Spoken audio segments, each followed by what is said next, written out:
ভোর ৬টা এখন। একটু আগেই ঘুম থেকে উঠে ফ্রেশ হয়ে অজু করে নামাজ পড়েছি। ব্যালকনিতে এসে দাঁড়িয়ে আছি। বৃষ্টি হচ্ছে সেই রাত থেকে। এমনিতেই শীতকাল এখন, তার উপর বৃষ্টি আর শীতল বাতাসে শরীরের লোম দাঁড়িয়ে যাচ্ছে। তবে বৃষ্টি আমার ভীষণ পছন্দ। এখন যদিও ভিজবো না, এই শীতের মধ্যে বৃষ্টিতে ভিজলে অসুস্থ হওয়া কেউ আটকাতে পারবে না। বৃষ্টি দেখে দেবের একটা গান খুব মনে পড়ছে। রিমঝিমে ধারাতে চায় মন হারাতে, রিমঝিমে ধারাতে চায় মন হারাতে, এই ভালোবাসাতে আমাকে ভাসাতে।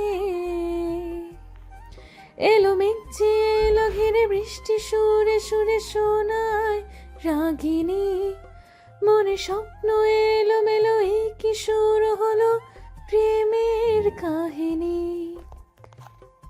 রিমঝিমে ধারাতে চায় মন হারাতে। আমি মিথিলা রহমান। আজ থেকে 7 দিন আগে মামুন রহমানের সাথে পারিবারিকভাবে আমার বিয়ে হয়। শীতটা বাড়তে থাকে, তাই আর বাহিরে না থেকে রুমে চলে আসি। মামুন এখনো ঘুমাচ্ছে। আমি এসে ওর পাশে শুয়ে পড়ি। ঘুমের ঘোরেই আমাকে জড়িয়ে ধরে। আমি ওর ঘুমন্ত মুখের দিকে তাকিয়ে থাকি কিছু সময়। কবি কেন ছেলেদের ঘুমন্ত মুখ নিয়ে কোনো কবিতা লেখেনি কে জানে। আমার স্বামীর ঘুমন্ত মুখ দেখলে নিশ্চয়ই কবিতা লিখত। মুচকি হেসে আমিও মামুনকে জড়িয়ে ধরে শুয়ে থাকি। ঘুম থেকে উঠে দেখি মিথিলা আমার বুকে শুয়ে আছে। ওর মুখের ওপর পরে থাকা চুলগুলো আলতো করে সরিয়ে দিয়ে ওর কপালে ঠোঁট ছোঁয়াই। উঠে যেতে নিলে মিথিলা আরও শক্ত করে জড়িয়ে ধরে। ওঠার চেষ্টা করে ব্যর্থ হয়ে আবারও শুয়ে পড়ি। কিছু সময় পর ঘুম ভাঙলে দেখি মামুন আমার দিকে তাকিয়ে শুয়ে আছে। আমি চোখ মেলে তাকাতেই মামুন ওর চোখ সরিয়ে নেয়। গুড মর্নিং, আপনার ঘুম কেমন হলো? Good morning. এই তো ভালো। কখন উঠেছেন আপনি? একটু আগেই। যান গিয়ে ফ্রেশ হয়ে নিন, 9টা বেজে গেছে। আব্বু আম্মু হয়তো নাস্তা করার জন্য অপেক্ষা করছে। আমি মাথা নেড়ে উঠে আসতে গেলে আমার ওড়না মামুনের শার্টের বোতামে আটকে যায়। হুট করে এবার এমন হওয়ায় তাল সামলাতে না পেরে আমি মামুনের বুকের উপর পড়ে যাই, আর আমার ঠোঁট গিয়ে ওর ঠোঁটের সাথে মিশে যায়। আমি চোখ বন্ধ করে আছি। কিছু সময় পর নিজেকে সামলে নিয়ে উঠে দৌড়ে ওয়াশরুমে চলে যাই। দরজা বন্ধ করে বড় বড় নিঃশ্বাস নিচ্ছি।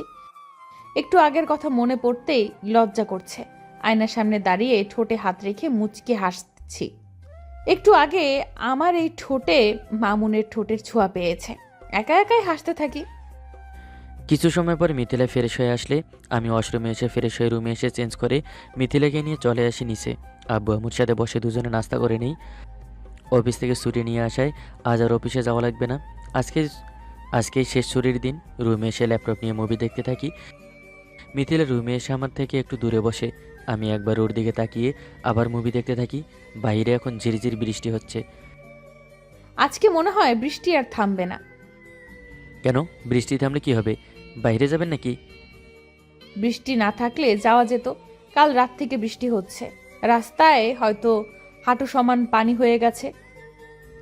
আমি তো শুনেছি বৃষ্টি আপনার খুব পছন্দ।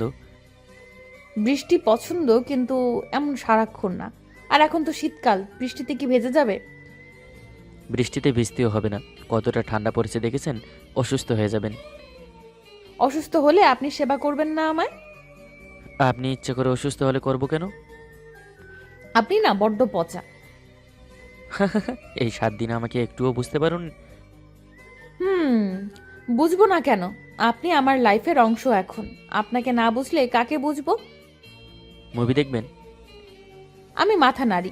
মামুন আমাকে ওর পাশে বসতে বলে। আমি এসে মামুনের পাশে বসি। মুভি দেখতে দেখতে এক সময় আমি মামুনের বুকে মাথা রাখি।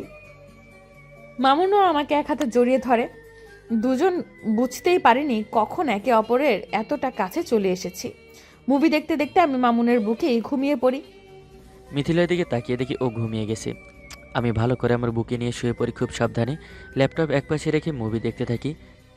মিথিলাকে আরেক হাতে জড়িয়ে ধরে আছি। মিথিলা বাচ্চাদের মতো আমার বুকে গুটি সুটি দিয়ে ঘুমিয়ে আছে। হঠাৎ আম্মু রুমে আসে। মিথিলাকে আমার বুকে দেখে মুসকে মুসকে হাসছে। বৌমা ঘুমিয়ে গেছে? আম্মু, তুমি কিছু বলবে? বিয়ান কল করেছিল একটু আগে। বৌমার মামা নাকি আজকে আমাদের বাসায় আসবে। কাজের চাপে বিয়েতেও থাকতে পারেনি, আর এতদিন আসতেও পারেনি। তোর আব্বু বলল যদি তুই বাজারে গিয়ে কিছু নিয়ে আসতি। আচ্ছা তুমি লিস্ট করে দাও, আমি নিয়ে যাচ্ছি। আম্মু ঠিক আছে বলে চলে যায়। আমি ল্যাপটপ বন্ধ করে খুব সাবধানে মিথিলাকে বালিশে শুয়ে দিই। এরপর রুম থেকে বের হয়ে নিচে চলে আসি। আম্মু আমাকে বাজারে লিস্ট দেয়, আমি লিস্ট নিয়ে বাজারে চলে আসি। এরপর লিস্ট দেখে সব কিছু নিয়ে বাসায় চলে আসি। আম্মুর হাতে সব কিছু দিয়ে আমি সোফায় বসে পড়ি। এই নে, পানিটা খেয়ে নে, ঘেমে গেছিস। আমি পানি খেয়ে সোফায় হেলান দিয়ে বসে থাকি। কলিং বেল বেজে ওঠে। আম্মু দরজা খুলে দেয়। মিথিলার মামা এসেছে। কুশল বিনিময় করে কিছু সময় পর উঠে রুমে চলে আসি। মিথিলা এখনও ঘুমিয়ে আছে। ঘুম ভাঙলে মামুনের ডাকে চোখ ডলতে ডলতে উঠে বসি। ছোট ছোট চোখে তাকিয়ে দেখে মামুন মিটমিট করে হাসছে। এত করে হাসছেন কেন আপনি? আপনাকে একবার নয়, আয়নায় দেখুন, তাহলেই বুঝতে পারবেন। আপনি তো আমার আয়না, আমার অন্য আয়না লাগবে না। বলুন কি হয়েছে? আপনার ঠোঁটে লিপস্টিক গালে গলায় লেগে আছে, সাথে বালিশেও। মামুনের কথা শুনে আর এক সেকেন্ডও বসে না থেকে দৌড়ে বাথরুমে চলে আসি। আয়নায় তাকিয়ে দেখি সত্যি। ভালো করে মুখ ধুয়ে তোয়ালে দিয়ে মুছে রুমে চলে আসি। আপনার মামা এসেছে, চলুন নিচে যাই। শাড়ি পরে গেলে হতো না? ঠিক আছে, তাহলে আপনি শাড়ি পরুন, আমি বাইরে অপেক্ষা করছি। আমারও তো আপনার হেল্প লাগবে। আমার হেল্প? আমি আপনাকে শাড়ি পরতে হেল্প করব? যদি আপনার ইচ্ছে না থাকে তাহলে থাক, আমি একা একা কষ্ট করে পরে নেব। আরে আমি না করলাম কখন? শাড়ি নিয়ে আসুন, আমি হেল্প করছি। আমি মাথা নেড়ে আলমারি থেকে একটা লাল রঙের শাড়ি বের করি। মামুনের হাতে শাড়ি দিয়ে ব্লাউজ আর পেটিকোট নিয়ে ওয়াশরুমে চলে আসি। এরপর ব্লাউজ আর পেটিকোট পরে তোয়ালে পেঁচিয়ে রুমে চলে আসি। তোয়ালে সরাতে খুব লজ্জা করছে। মামুনও কেমন আনইজি ফিল করছে। আমি মামুনের কাছে গিয়ে তোয়ালে খুলে ফেলি। মামুন হাঁ করে তাকিয়ে আছে। দুজন দুজনের চোখের দিকে তাকিয়ে আছে। আপনি আমার হাজবেন্ড, আমার উপর সব রকম অধিকার আপনার আছে। এত আনইজি ফিল কেন করছেন? আপনি হঠাৎ এত রোমান্টিক হয়ে গেলেন কেন? এ কয়দিনে তো খুব লজ্জা পেতেন আমার কাছে আসতে। ভেবেছিলাম তো আপনি রোমান্টিক হয়ে আমার লজ্জা ভেঙে দিবেন, কিন্তু আপনি তো আরো বেশি লজ্জা পান। তাই আমি আপনার লজ্জা দূর করে দেব ভাবলাম। কি কি কি কি করবেন আপনি? আমি কিছু না বলে মামুনের গলা জড়িয়ে ধরে ওর পায়ের উপর দাঁড়াই। এরপর ধীরে ধীরে চার ঠোঁট এক করে দেই। কতটা সময় একে অপরের ঠোঁটের মাঝে ডুবেছিলাম জানি না। একটু পর ছেড়ে দিয়ে দুজন হাঁটুতে হাত রেখে বড় বড় নিঃশ্বাস নিচ্ছি। মামুন আমার কাছে এসে আমাকে শক্ত করে জড়িয়ে ধরে। আমিও আমার দুই বাহুতে আগলে নেই মামুনকে। কিছু সময় পর দুজন দুজনকে ছেড়ে দিয়ে চোখের দিকে তাকিয়ে থাকি দুজন। একটু পর মামুন আমাকে শাড়ি পরিয়ে দেয়। দুজন একসাথে নিচে চলে আসি। মামার সঙ্গে কুশল বিনিময় করে বসে কথা বলতে থাকি। সবাই দুপুরে একসাথে লাঞ্চ করে নেই। হলরুমে বসে সবাই বেশ খানিকটা সময় গল্প করি। বিকেলে মামা চলে যায়। রুমে বসে মোবাইলে গান কাল থেকে আপনার অফিস শুরু হবে তাই না? 10 দিনের ছুটি নিয়েছিলাম, আজকে শেষ দিন। অফিসে আপনার ডেস্কের পাশে কোনো মেয়ের ডেস্ক নেই তো? আমি বলতে পারবো না। আমি অফিসে যাই, কাজের সময় কাজ করি, কাজ শেষ হলে সোজা বাসায় চলে আসি। পাশের ডেস্কে কে আছে এত কিছু দেখার সময় হয় নাকি? কোনো মেয়ে ফ্রেন্ড আছে আপনার? আমার কোনো মেয়ে ফ্রেন্ডই নেই। আমি খুব সাধারণভাবে চলাফেরা করি সব সময়। যখন লেখাপড়া করেছি, শুরু স্কুলের বাসা, এরপর কলেজের বাসা, তারপর ইউনিভার্সিটির বাসা। আমি লেখাপড়া ছাড়া অন্য কোনো কিছুতে সময় নষ্ট করিনি। আগে যেমন ছিলেন এখনো তেমন থাকবেন, মনে থাকবে তো? আপনি তো দেখছি পুলিশের মতো যারা করছেন। বাঙালি মেয়ে সবকিছুর ভাগ দিতে পারলেও নিজের হাজবেন্ডের ভাগ কাউকে দিতে পারে না, বুঝলেন? আমি শুধু আপনারই হয়ে থাকবো সারা জীবন। আপনি ছাড়া এই দু চোখে আর কাউকেই দেখবো না।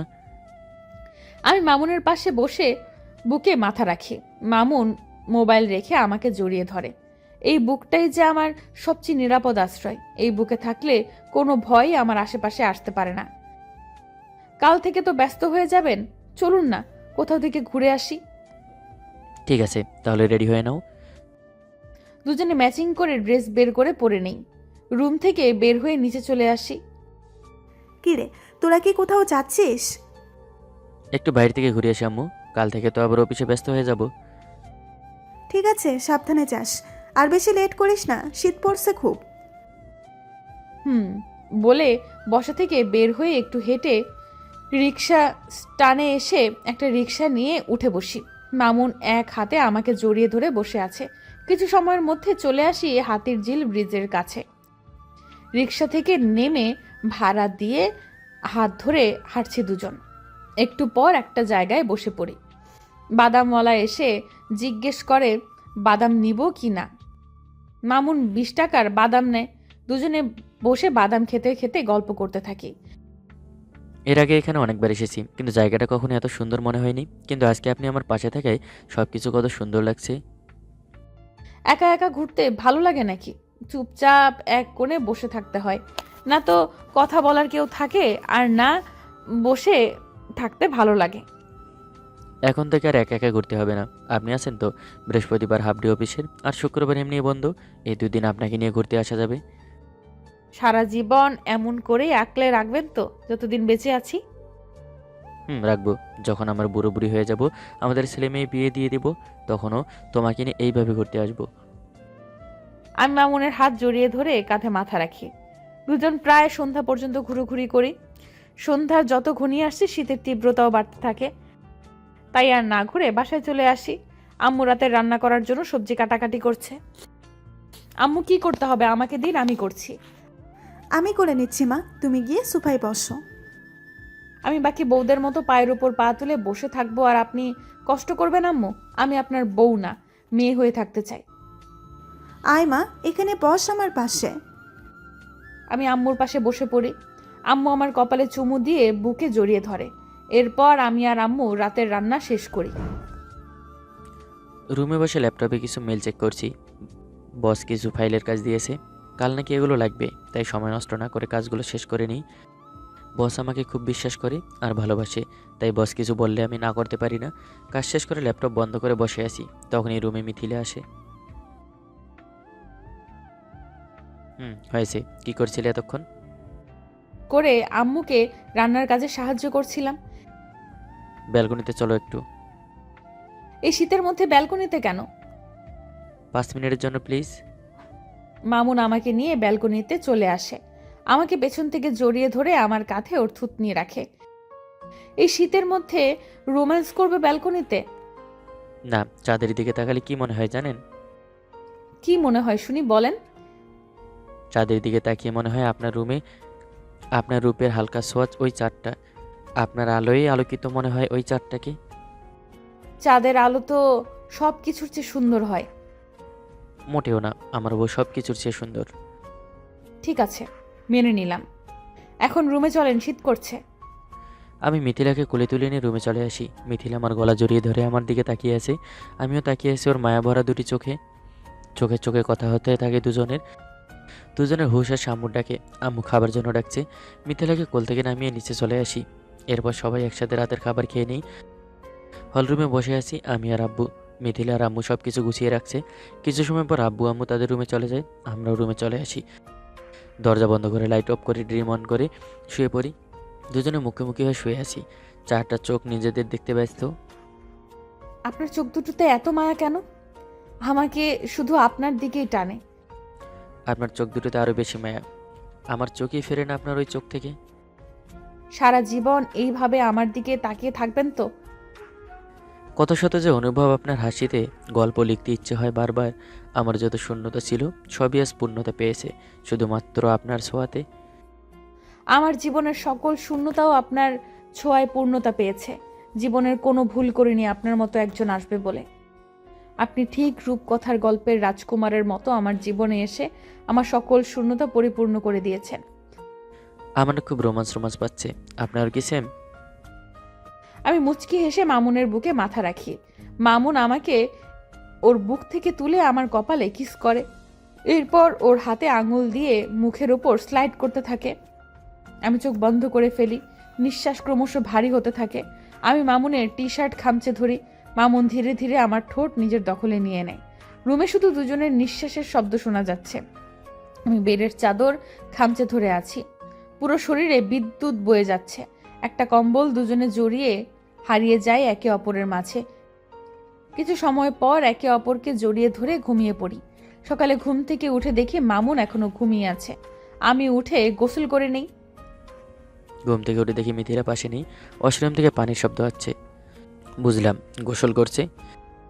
ওইদিকে তাকিয়ে শুয়ে আছি। মিথিলা ওয়াশরুম থেকে একটা পাতলা সুতির শাড়ি পরে বের হয়ে আসে। অপলক দৃষ্টিতে তাকিয়ে আছি। এমন করে কি দেখছেন স্যার? আপনাকে দেখছি ম্যাম। আপনি তো এতটাই কিউট যে আপনার দিকে চোখে ফেরাতে পারছি না। আজ যে আপনার অফিস আছে সেটা মনে আছে তো, নাকি আমাকে দেখেই হয়ে যাবে? বলেই একটা চাদর পেঁচিয়ে দৌড়ে ওয়াশরুমে চলে যাই। আমি হাসতে থাকি। রেডি হয়ে নিচে এসে আম্মুর সাথে হাতে হাতে সকালের নাস্তা রেডি করি। মামুন অফিসের জন্য রেডি হয়ে নিচে এসে সবাই একসাথে নাস্তা করে নেই। একটা টিফিনের লাঞ্চ রেডি করে দেই। আম্মু হাসতে থাকে। কি হলো আম্মু, তুমি হাসছো কেন? রোজ ওকে টিফিন দেই, কিন্তু যেভাবে দেই ঠিক সেইভাবেই টিফিন পাশে আসে। আম্মু যা বলছে তা কি ঠিক? টিফিন খেতে আমার ভালো লাগে না। অফিসে কি করব? টিফিন যদি এইভাবে বাসায় আসে তাহলে খবর আছে কিন্তু।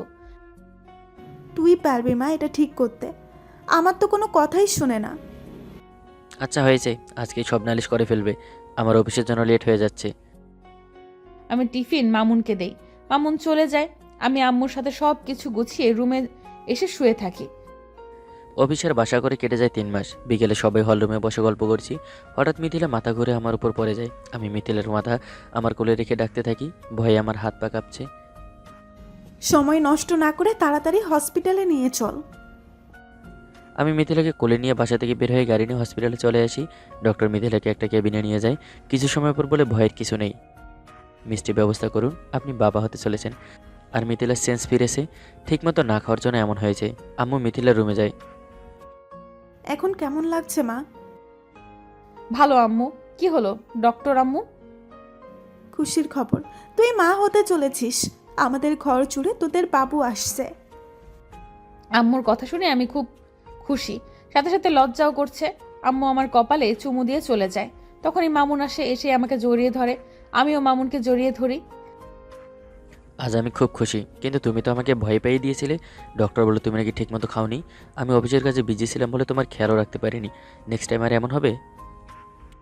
আচ্ছা এখন থেকে খেয়াল রেখো। আর আমার কিছু খেতেও ইচ্ছে করছিল না, কি করব বলো? খেলেই বমি চলে আসে। ডক্টর কিছু মেডিসিন লিখে দিয়েছে, সব কিছু ঠিক আছে, রেস্টে থাকতে বলেছে। তুমি তো এখন থেকে সব কিছু বন্ধ করে দিচ্ছে। এত কিছু এখনই? এখন থেকে শুধু রেস্টে থাকবে। তুমি শুয়ে থাকো, আমি ডক্টরের সাথে কথা বলে যাচ্ছি। আমি ডক্টরের সাথে কথা বলে মিথিলাকে নিয়ে বাসায় চলে আসি। কোলে করে রুমে এনে বেডে শুয়ে দেই। মিথিলা আমার হাত ধরে আমাকে ওর পাশে শুয়ে দেয়।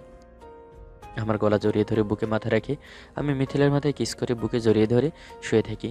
আমরা এবার ঘুমিয়ে পড়ি, আপনারাও ঘুমিয়ে পড়ুন। টাটা।